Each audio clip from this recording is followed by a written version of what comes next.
applied that it does not at the commencement of this ordinance from an identifiable part of the company reserves within the meaning of the इसमें ये बात हुई है, provision ने दिया हुआ है कि जो ऑर्डिनेंस के कमेंस होने से जो पहले कोई भी प्रोविजन होगी हम उसको इंक्लूड नहीं करेंगे. Now we will move on to section number 84, power to issue shares at a discount. Okay. अच्छा, इसमें they are saying issue of shares at a discount shall not be deemed to be reduction of capital. उसको जो issue of shares हैं जो हम discount पे पे कर रहे हैं उसको हम रिडक्शन ऑफ कैपिटल के तौर पर नहीं लेंगे. ये बात नहीं होगी कि उससे कोई कैपिटल रिड्यूस हो रहा है.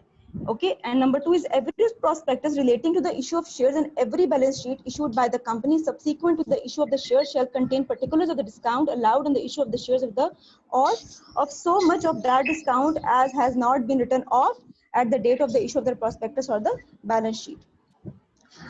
इसमें ये बात है कि अगर इशू जो हैं वो शेयर्स डिस्काउंट पे हो रहे हैं तो it should be mentioned in the prospectus और उसको बैलेंस शीट में भी हम लिखेंगे विद द रेलिवेंट फैक्ट्स और हम विद ट्रू फिगर्स लिखेंगे कि जो हमने इशू शेयर किए हैं और हमने जो उसके ऊपर डिस्काउंट अलाउ किया है तो वो हम जो प्रोस्पेक्टस है हमारा जो मेमोरेंडम है और जो आर्टिकल है उसके अंदर हम क्लियर कट लिखेंगे.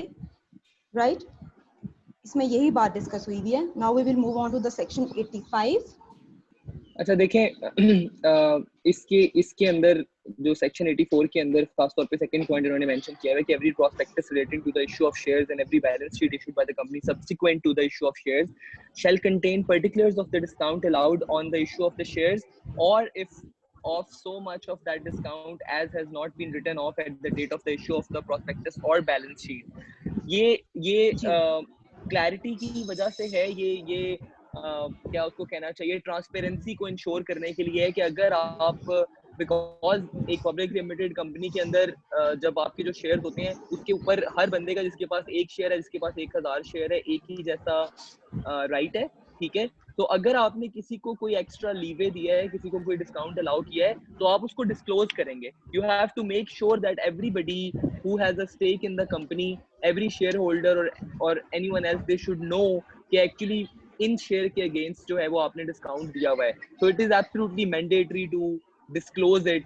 अगर कल को मैं एक ट्रू फॉल्स क्वेश्चन में आपसे पूछूं कि अगर शेयर्स के ऊपर आपने ये डिस्काउंट दिया है तो इसके ऊपर ये मैंडेटरी नहीं है कि आप उसको बैलेंस शीट में मेंशन करें, तो आप ऑफ कोर्स ये फॉल्स है. It is mandatory. Balance sheet में मेंशन करने का मतलब है कि it needs to have a relevance. आपके पास उसका रेलेवेंट रिकॉर्ड होना चाहिए और वो डिस्क्लोजर, फुल डिस्क्लोजर होना चाहिए सारे शेयर होल्डर्स के लिए. ठीक है, चलें जी मूव करें सेक्शन नंबर 85 पे. सर मुझे आपसे कुछ पूछना है. सर को मैंने हैंड रेज किया था, आपने देखा नहीं. हेलो, सॉरी मैं बोल रहा था जी. कुरतलन बताएं. सर वो लास्ट सेक्शन में जो फर्स्ट पॉइंट है जिसमें बताया हुआ है कि डिस्काउंट पे जब इशू होगा तो कैपिटल में रिडक्शन नहीं होगी. तो सर ये मतलब कैसे नहीं होगा रिड्यूस कैपिटल? मतलब आप चीज 100 रुपीज का शेयर आप 95 में पब्लिक को दे रहे हैं, 5 रुपीज तो डिस्काउंट है ना. तो मतलब नहीं आपने नहीं आपने स्टेटमेंट को अंडरस्टैंड नहीं किया. कुरतलन ऐसा नहीं है. Issue of shares at a discount shall not be deemed to the reduction of capital. इसका मतलब ये है कि अगर शेयर की कीमत 10 रुपए है तो उस 10 रुपए का शेयर इशू करके you are suppose to raise 10 rupees as capital. समझ आइए आपको? 10 रुपए का शेयर इशू करेंगे तो 10 रुपए ही मिलेंगे ना, मतलब आपको. ठीक है, लेकिन अगर आपने शेयर इशू किया है 8 रुपए का लेकिन उसकी वैल्यू 10 है तो आप उसको रिकॉर्ड 10 करेंगे और 2 को एज अ डिस्काउंट रिकॉर्ड करेंगे. समझ आई? ऐसा नहीं होगा कि शेयर की वैल्यू कम हो जाएगी. इसमें रिडक्शन ऑफ कैपिटल का मतलब शेयर की वैल्यू कम होना है. ऐसा नहीं है कि अगर शेयर डिस्काउंट पे इशू हुआ है तो वो, ये बिल्कुल ऐसी है जैसे आपने एक जूता खरीदा है जो जिसकी ओरिजिनल कीमत 10,000 रुपए थी लेकिन आपको वो 8,000 का मिला है, तो उसका ये मतलब नहीं है कि उसकी कीमत 8,000 है. उसका मतलब ये है कि आपको 2,000 डिस्काउंट मिला है, प्राइस 10,000 ही है. You get it? Yes, thank you sir. हाँ, ओके ऑलराइट. उसके अलावा भी किसी ने जी हाथ अपना रेस किया हुआ था. मुकद्दस रजा जी मैडम.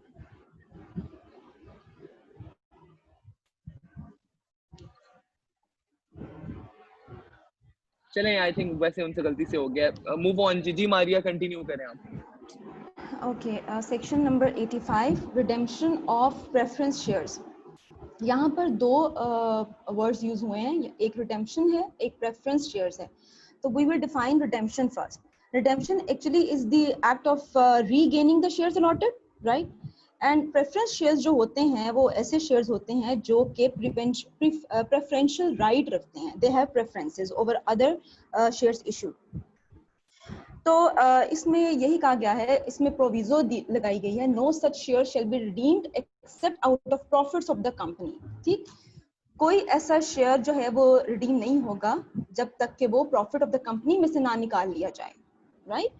बी पे वो ये कह रहे हैं कि no such share shall be redeemable unless they are fully paid, कि जो शेयर्स हैं वही रिडीम होंगे, वही रीगेन होंगे जो कि फुली पेड हो चुके हैं. The redemption of preference shares under this section by a company shall not taken as reducing the number of its authorized share capital. यहाँ पर भी यही बात हो रही है कि वो reduction नहीं होगी authorized share capital की. जो redemption है, तो जो redemption of preference shares है उनको preference हासिल है on the other shares, और जो preference shares जो है उनको corporate assets के ऊपर भी priority हासिल होती है. ठीक. Now move on to the next section, please.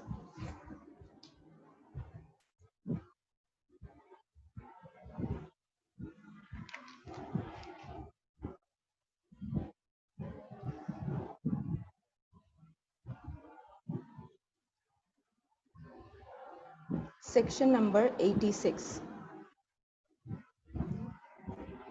अच्छा जी, further issue of the capital. Provided that fractional shares shall not be offered and all fractions less than a share shall be consolidated and disposed of by the company, and the proceeds from such disposition shall be paid to such of the entitled shareholders as may have accepted such offer. यहाँ पर कुछ understood सी चीजें हमें नजर आ रही हैं.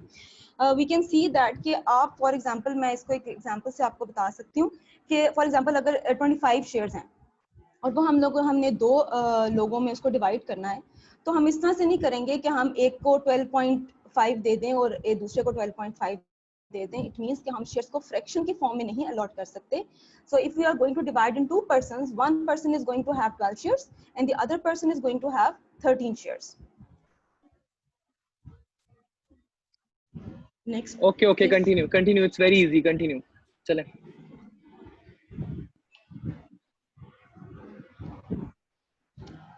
Okay. Issue of shares in lieu of outstanding balance of any loans. Shares shall not be issued or convert the outstanding balance exercised unless in any two of the preceding 3 years after expiry of 2 years from the date of commencement of commercial production. यहाँ पर years उन्होंने यही बताए हुए हैं कि जो shares हैं वो उस वक्त तक नहीं issue होंगे जब तक कि हमारा outstanding जो balance है वो हम उसको fill up ना कर लें. And the return on such non-interest bearing securities, obligations, loans and advance or credit has fallen below the minimum rate of return laid down by the State Bank of the Pakistan for the said years. इसके अंदर commercial operations की उन्होंने clause लगा दी है. ठीक है, मतलब ऑपरेशनल होना और कमर्शियली वायबल होना इंपॉर्टेंट है. That's about it. बाकी प्लेन अंग्रेजी है, किसी को अंग्रेजी की समझ ना आए तो वो डिक्शनरी देखे. मूव ऑन, आगे चलें. 88.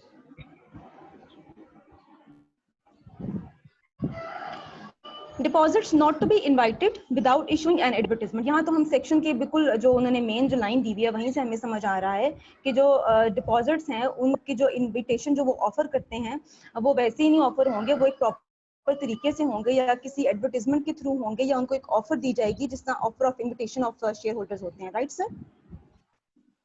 Okay, continue. ठीक है. No company shall invite or allow any other person to invite or cause to be invited. किसी और बंदे को without any rules and legal requirements के बगैर वो other person को invite नहीं कर सकती. The provisions of this ordinance जिसमें proviso दिए गए हैं relating to a prospectus shall so far as may be applied to an advertisement. सारी डिटेल आप advertisement के through देंगे.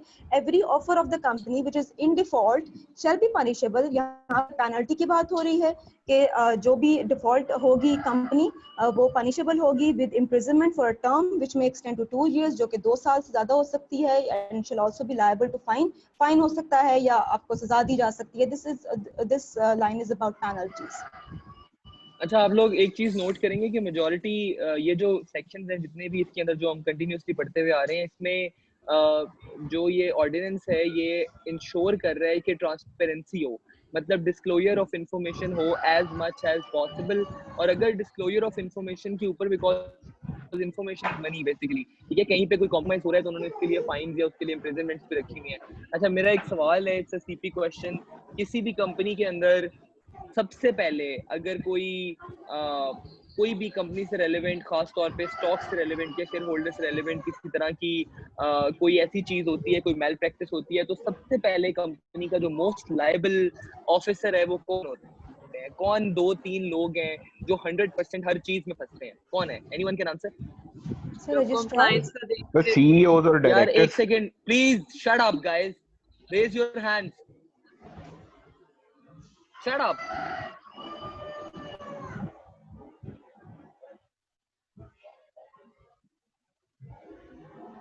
जी Waliha Naveed. Admin officers. Sorry, admin officers, registrar. अच्छा ठीक है छोड़ दें। जी मरियम संधू। Sir directors. मकसूद अहमद साहब।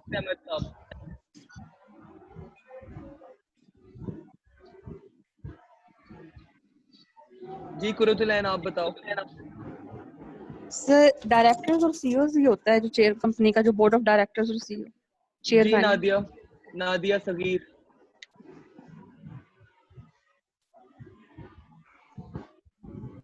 जी सर। सर मेरे ख्याल से जो कंपनी के शेयर होल्डर्स होते हैं और जो डायरेक्टर्स होते हैं वो रिस्पॉन्सिबल होते हैं। कंपनी के शेयर होल्डर्स को पकड़ेंगे? पब्लिक लिस्टेड कंपनी है, आधे पाकिस्तान के पास उसके शेयर्स हैं, उनको पकड़ लेंगे जाके सबको। सर वो ये शेयर्स information ले रहे हैं company तो वो ऑनर ही हो गए ना, मतलब एक तरह से उनका एक मतलब एक तरह से वो उधर एडमिन के पार्ट ही हो गए, तो इसलिए मैं नहीं, जिनके पास शेयर्स होते हैं बेटा वो ऑनर्स होते हैं। नहीं मतलब उनका रोल तो होता है ना एडमिन में। जिनके पास शेयर्स होते हैं उनका रोल एडमिन में होता है। आप लोगों ने ये चीज नहीं पढ़ी हुई कि मैनेजमेंट और शेयर होल्डिंग 2 डिफरेंट चीजें हैं? मतलब मैं किसी कंपनी का मालिक हो सकता हूँ लेकिन जरूरी नहीं है मैं उसका सीईओ भी हूँ या व्हाटएवर। मतलब सर खैर छोड़ें, ये तो डायरेक्टर्स एक जो बिल्कुल। होते हैं उनके पास भी तो शेयर्स होते हैं।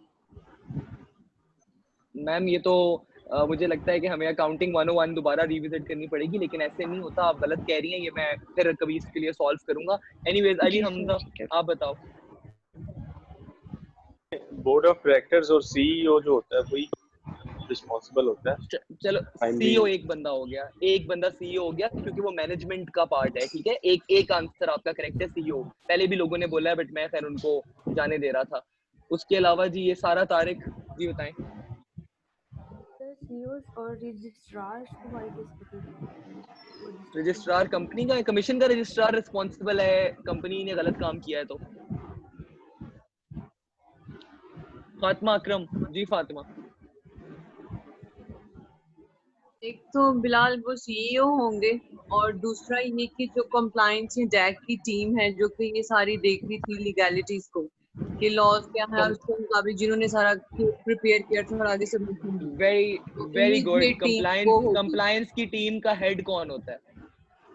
Who is the head of the compliance team अब यूजुअली? ये देखिए ना, जैसे कि कॉर्पोरेट लॉयर्स वगैरह भी तो कंपनीज ने हायर किए होते हैं और पूरा कंप्लायंस का एक कॉर्पोरेट लॉयर्स, बल्कि लायर्स जो होते हैं वो तो एक्सटर्नल होते हैं। इंटरनली कंपनी में कौन रिस्पॉन्सिबल होता है इस चीज के लिए? यार आप में से कुछ लोग काम करते होंगे, मतलब बड़ा इंपॉर्टेंट एक बंदा होता है, एक बड़ी इंपॉर्टेंट पोजीशन होती है, सबसे पहले कभी भी कोई फ्रॉड होता है, कोई मसला बनता है, कौन? कॉर्पोरेट अफेयर्स के जो होते हैं ना मैनेजर्स, वो रिस्पॉन्सिबल होते हैं कंप्लायंस के। फातिक साहब आपको हैंड रेज करना नहीं आता है इस एप्लीकेशन पे?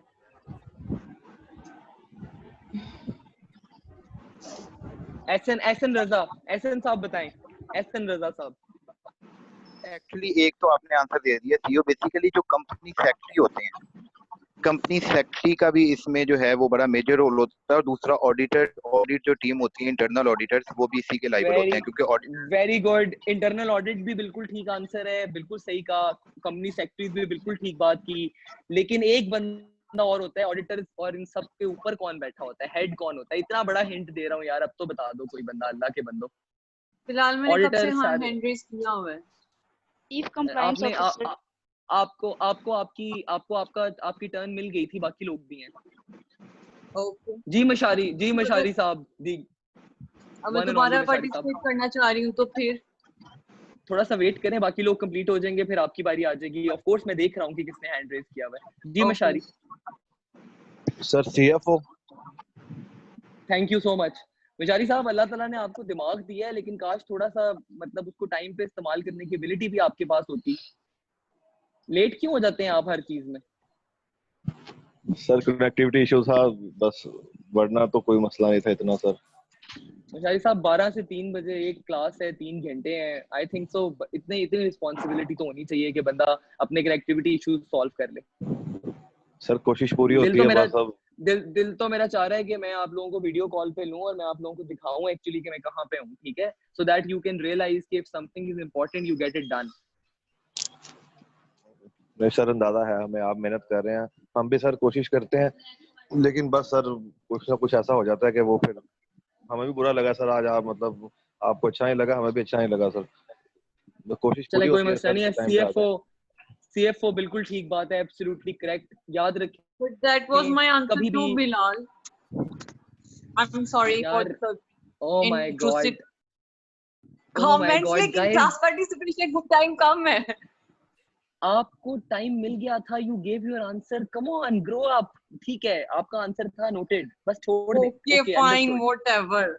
Noted okay noted. Excuse me sir, खैर जी रिजवान अहमद बात जी कर रहा हूँ सर। जी मेरा रिजवान साहब, हैंड तो ऑलरेडी राइज था क्योंकि हाँ हमारा ग्रुप प्रेजेंट कर रहा था। आपसे मैंने बिल्कुल इसीलिए आपसे मैंने नहीं पूछा, चैट इसीलिए में आपसे नहीं पूछा। ट्रिगर किया था, चैट हाँ जी जो ठीक चलती है ना है सर, उसमें कर दिया जी था। ऑडिटर्स भी हो रही है। Thank you sir. रिजवान साहब, बहुत शुक्रिया, मेहरबानी, बिल्कुल ठीक है, नोट कर लिया मैंने, thank you. Thank you sir. हाँ जी, तो बात ये है कि सिर्फ पॉइंट ये बताना था, समझाना ये था कि कभी भी कोई नॉन कंप्लायंस का इशू आता है तो सबसे पहले कंपनी सीएफओ को उठाती है, बिकॉज सारी फाइनेंशियल इन्फॉर्मेशन और कंप्लीट डिस्क्लोजर की जो रिस्पॉन्सिबिलिटी है वो सीएफओ के पास होती है। ठीक है, ये पता होना चाहिए था। सीईओ की बारी आती है, लेकिन सीईओ बहुत सारी चीज़ों से मुबर्रा हो जाता है क्योंकि वो एक ओवरऑल, अगर कंपनी के 10 डिपार्टमेंट्स है तो वो उनको देख रहा है, लेकिन जो सीएफओ है वो सोली रिस्पॉन्सिबल है डिस्क्लोजर के लिए। ठीक है, चलें जी मारिया, कंटिन्यू करें। Now we will move on to section number 89. चलें हाँ ठीक है, ओके कंटिन्यू। जी आगे करें फातिल। हाँ जी, सेक्शन नंबर 89 में बताया गया है कि nature of shares and certificate of shares. Now sorry Maria, आपको मैं डिस्टर्ब कर रहा हूँ, प्लीज काइंडली एक चीज मुझे मेंशन करना बहुत ज्यादा इंपॉर्टेंट है। मेरी क्लास में प्लीज म्यूचुअल रिस्पेक्ट बड़ी इंपॉर्टेंट है। मैं अंधा नहीं हूँ, हाईली एजुकेटेड हूँ, आप सबसे ज्यादा पढ़ा लिखा हूँ, ठीक है? तो मुझे अक्ल है कि मुझे हैंड्स भी नजर आते हैं, मुझे ये एप्लीकेशन यूज भी करनी आती है, तो प्लीज काइंडली बिला वजह बोले ना। और दूसरी बात ये, मेरी क्लास में ये स्लैंग्स अवॉइड करें। मैं यहाँ पे आपके व्हाटएवर सुनने के लिए नहीं बैठा हुआ, talk to me with respect, otherwise I'll ask Fawad to kick you out of the class. ठीक है, everyone to note, please, thank you. जी, nature of shares and certificate of shares. यहाँ पर हम सबसे पहले ये डिफाइन करेंगे कि नेचर ऑफ शेयर्स क्या होती है, नेचर क्या होती है। तो नेचर ऑफ शेयर्स में जो वर्ड नेचर है ना, दैट मीन्स कि everything that is beyond our control. ठीक है, now we will move forward and talk about it. The shares or other interest of any member in a company shall be movable property. कि ये जो share है ना, ये एक ऐसा फिनोमेना है कि जो मूवेबल है और ट्रांसफर, जैसे हमने पहले इसको डिस्कस किया। each share in a company shall have a distinctive number. Her share का जो कंपनी में एक डिस्टिंक्टिव नंबर होगा। ठीक है, a certificate under the common seal of the company specifying and shares held by any member shall have evidence of the title of the member to the shares. यानी कि एक certificate जो है वो issue होगा अंडर दी जो common seal of the, जो company के कॉमन सील में होगा, वो ये स्पेसिफाई करेगा कि उसमें टाइटल क्या है, कि शेयर अलॉटमेंट क्या है, मतलब उसमें सारा वो इसमें यही बताया कि इसमें सारा प्रोसीजर है वो एक सर्टिफिकेट में रिटन होगा। और जो भी इशू जो है वो शेयर हुआ है जिस शख्स को, वो उस शेयर का मालिक होगा। Now section number 90।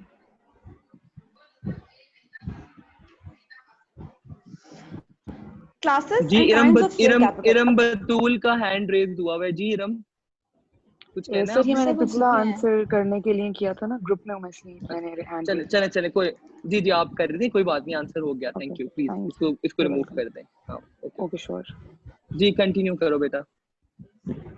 G. Classes and kinds of share capital. A company limited by shares must have different kinds of share capital and classes provided by its memorandum and articles. यानी कि जो company है जो limited by share है उसके पास different kind of share capital है और उसकी क्लासेस हैं जो कि मेमोरेंडम में और आर्टिकल में प्रोवाइड की गई हैं। Provided that different rights and privileges in relation to different classes of shares may only be conferred in such manner as may be prescribed. अब इसमें ये किया गया है कि जो डिफरेंट राइट्स और जो प्रिविलेजेस हैं जो हम देते हैं, कंपनी देती है, वो सिर्फ उस मैनर में होंगे जैसा कि डिस्क्राइब हुआ है, जिसमें इस पॉइंट पे ये लिखा हुआ है ना, एज मे बी प्रिस्क्राइब्ड। तो उसमें यही है कि जिस तरह बताए गए हैं उस तरह से डिफरेंट राइट्स और प्रिविलेजेस जो हैं वो शेयर होल्डर्स को दिए जाएंगे। Section 91। Only fully paid up shares to be issued. This is very simple, self-explanatory है कि सिर्फ वही shares issue होंगे जो fully paid up हैं। No company shall issue partly paid shares नहीं दे सकती, fractional नहीं दे सकती, provided that where a company has partly paid shares on the commencement of this ordinance shall not issue any further share capital. अब उस वक्त तक further वो capital share नहीं करेगी जब तक कि प्रीवियसली जो शेयर्स इशूड हैं वो फुली पेड अप ना हो जाएं। shall pay dividend only in proportion to the amount paid up on each share. जो डिविडेंड है वो भी उसी वक्त पे होगा जब तक कि वो फुली पेड अप ना हो जाए ईच शेयर जो है। Section number 92।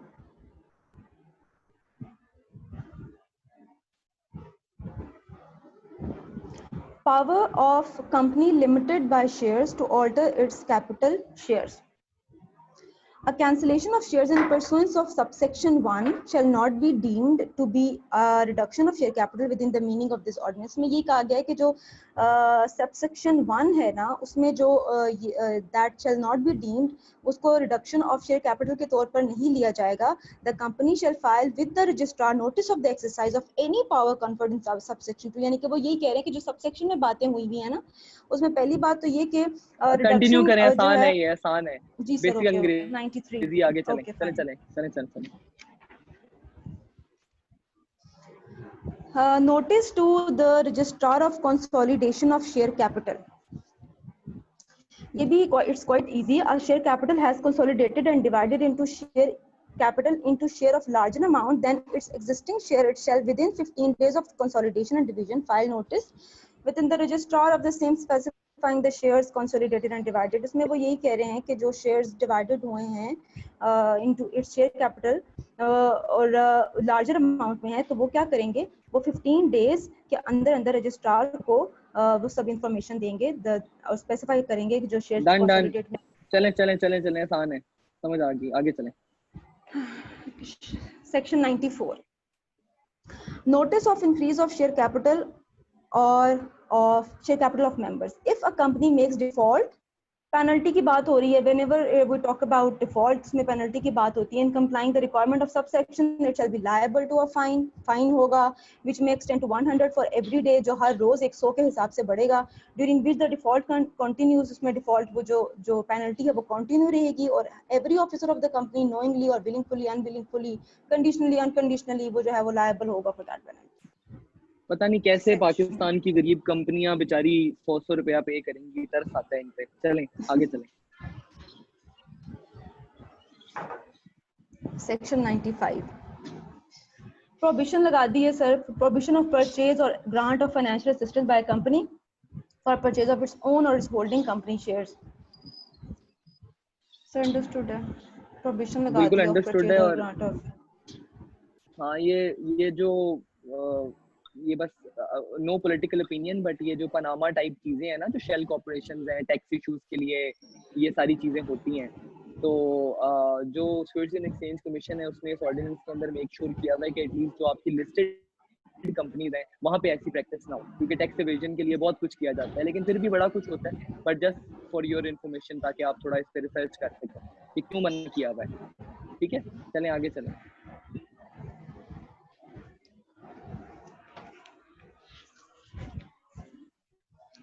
Section number 96, reduction of share capital.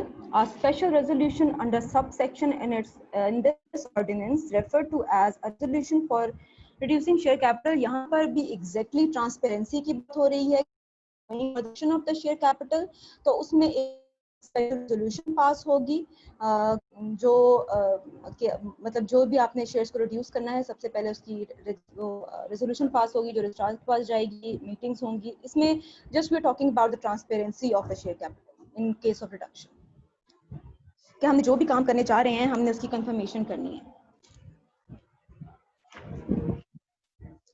Next section, दो सेक्शन 96 से क्वाइट लेंथी, लेकिन उसका जो क्रक्स है वो आई थिंक यही है। Section 97, application to court for confirming order when where a company has passed a resolution। जब एक अच्छा जी, अब जी है कि रेजोल्यूशन पास हो गई है फॉर रिड्यूसिंग शेयर कैपिटल के लिए, इट में अप्लाई बाय पिटीशन। अच्छा, वो अब ऐसे नहीं होगा कि कोई भी उठ के जो है वो रेजोल्यूशन पास करने चला जाएगा। सबसे पहले क्या होगा कि एक पिटीशन दायर होगी to the court for an order, जो कोर्ट है वो उस पिटीशन को फाइनलाइज करेगा और फिर उसकी रिडक्शन की कंफर्मेशन होगी, एंड देन जो शेयर कैपिटल है वो रिड्यूस होगा। Okay. Section 98, addition to the name of company of and reduce. This is very important section. One and from the passing by a, अच्छा असर मैं अब इसको लंबा चौड़ा नहीं पढ़ रही, मैं बस ये बता देती हूँ कि जो भी कंपनी पिटिशन, अब ये है कि जी रेजोल्यूशन पास हो गई, पिटिशन कोर्ट को दायर कर दी, कोर्ट ने जो है वो एक्सेप्ट कर ली, ठीक है। तो इसमें यही है कि जो रिड्यूस्ड जो होगी, रिडक्शन ऑफ शेयर कैपिटल होगी, अब कंपनी अपने नाम के साथ एंड रिड्यूस लिखेगी।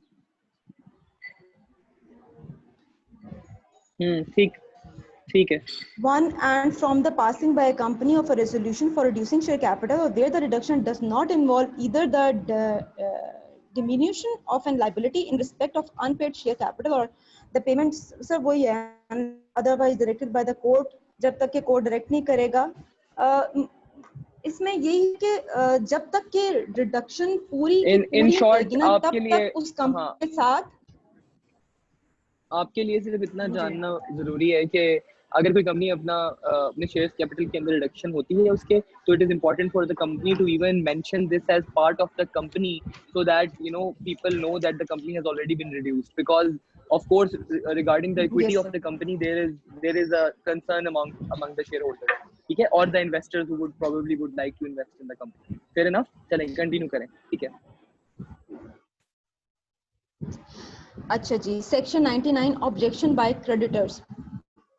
अच्छा, अब यहाँ पर जो पीछे बैकग्राउंड में हम ये जो रिडक्शन की बात करें ना, देखें जो क्रेडिटर्स होते हैं वो क्या करते हैं, वो कंपनी को पैसा इन्वेस्ट करते हैं, लोन देते हैं। तो जब आप रिडक्शन ऑफ शेयर कैपिटल की बात करेंगे तो ऑब्वियसली उनके पैसे कम होंगे, तो इस मामले में वो ऑब्जेक्शन क्रिएट कर सकते हैं। तो उसके बारे में ये लिखा हुआ है कि the court shall settle a list of creditors so entitled to object, इनके कोर्ट एक लिस्ट ऑफ क्रेडिटर्स बना देगी, and for that purpose shall ascertain as far as possible without requiring an application from any creditor the names of those creditors and the nature and the amount of their debts or claims, and may publish notices fixing a day or days within which creditors not entered on the list or to claim to be so enters or are to be excluded from the right of objecting to the reduction।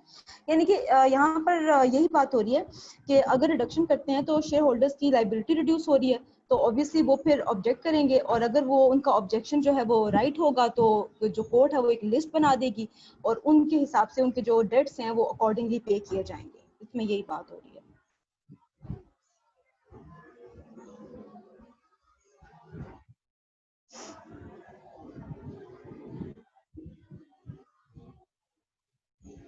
मेरी आवाज आ रही है? जी जी आ रही है, continue करें, क्या हो गया, रुक क्यों गई सर हैं आप? सेक्शन चलें चलें सर शाबाश। सेक्शन सर ये हो गया ना सेक्शन 100।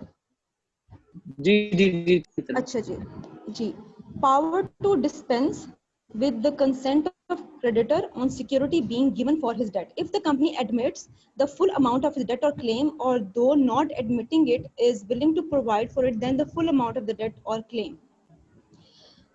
यही यहाँ पर ये कह रहे हैं कि जो with the consent of the creditor कि अगर